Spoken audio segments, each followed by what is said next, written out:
Hello बच्चों, आइए इस प्रश्न को पढ़ते हैं। एक चालक लूप के केंद्र से लूप के तल के लंबवत गुजरने वाले तार में प्रवाहित धारा जो है वो आई एक नियत दर से परिवर्तित की जा रही है। क्या लूप में धारा प्रेरित होगी? आइए इस प्रश्न की मुख्य अवधारणा की चर्चा करें। मुख्य अवधारणा अवधारणा देखिए, मान लीजिए हमारे पास में एक कुंडली है, कुछ इस तरीके से एक लूप है। इसमें मान लीजिए कुछ इस तरीके से चुंबकीय क्षेत्र लगाया गया है। जो यहाँ पे फ्लक्स है वो मान लीजिए फाई है और ये समय के साथ परिवर्तित हो रहा है।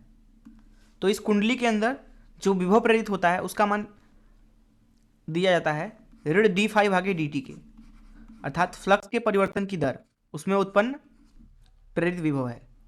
इस कुंडली का प्रतिरोध अगर आर है तो इसमें जो धारा प्रेरित होगी उसकी दिशा निर्भर करेगा किस तरह से फ्लक्स परिवर्तित हो रहा है। अगर वो आई है तो आई का मान दिया जाएगा ई बागे आर के बराबर। केवल परिमाण की बात करें तो ये बराबर होगा डी फाई भागे डी टी भागे आर के बराबर। ये पहली चीज़ आप समझ लें। दूसरी चीज़ हम यहाँ पे ये समझते हैं, मान लीजिए हमारे पास में एक सीधी तार है, इस तरीके से बहुत लंबी तार है, इसमें धारा प्रवाहित हो रही है इस तरीके से आई धारा। तो इस धारा के जो ये तार है इसके इधर चुंबकीय क्षेत्र अंदर की तरफ होता है, अंदर की तरफ, वहीं इधर होता है बाहर की तरफ, बाहर की तरफ। बाहर की दिशा को बिंदु से दर्शाते हैं, कागज के तल के अभिलंबित बाहर आते हुए। और इस चुंबकीय क्षेत्र को अगर आप ऊपर से देखेंगे इस तरीके से ऊपर से, तो ऊपर से आपको ऐसा दिखेगा, इस तरीके से सकेंद्री वृत्तों की भांति, कुछ इस तरीके से, कुछ इस तरीके से। ये सब है चुंबकीय क्षेत्र रेखाएं, चुंबकीय क्षेत्र रेखाएं। यहां पे एक चीज और आपको बताना चाहता हूं कि जो फ्लक्स होता है उसका मान दिया जाता है।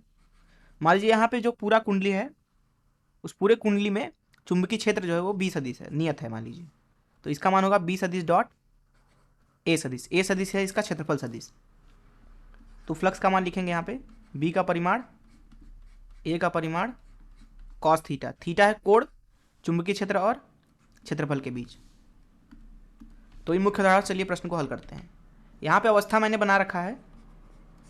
यहाँ पे आप देख सकते हैं कि जो चालक लूप है वो बनाया गया है और ये तार जिसमें से धारा प्रवाहित हो रहा है। चालक लूप जो है वो उसका जो तल है वो तार के अभिलंबवत है, अभिलंबवत।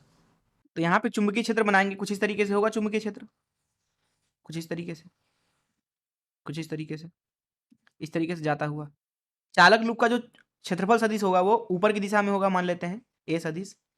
अब क्योंकि आप ध्यान से देखें तो जो क्षेत्रफल है वो यहाँ पे चुंबकीय क्षेत्र के सदैव अभिलंबवत है, इन सारे चुंबकीय क्षेत्रों के अभिलंबवत है, अर्थात जो क्षेत्रफल है यहाँ पे वो अभिलंबवत है चुंबकीय क्षेत्र के। जिसका मतलब ये है यहाँ पे जो थीटा है ए सदिश और बी सदिश के बीच में वो 90 अंश है।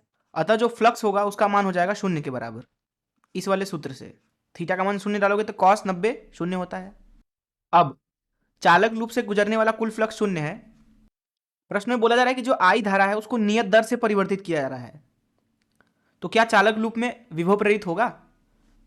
अब जब चालक लूप से गुजरने वाला कुल फ्लक्स ही 0 है, अर्थात नियत है, धारा पे निर्भर थोड़ी करेगा।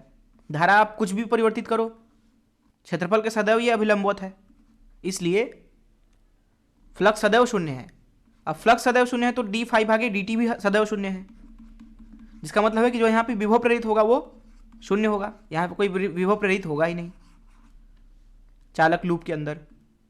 जिसका मतलब है कि धारा जो होगी यहाँ पे प्रेरित वो भी 0 होगी, क्योंकि धारा क्या होगा, विभव भागे प्रतिरोध, विभव ही 0 है तो धारा भी 0 हो जाएगा। इसलिए इस प्रश्न का उत्तर हो जाएगा कि जो चालक लूप है उसमें कोई धारा प्रेरित नहीं होगा। मैं आशा करता हूं कि आपको इस प्रश्न का हल जरूर समझ में आया होगा। धन्यवाद।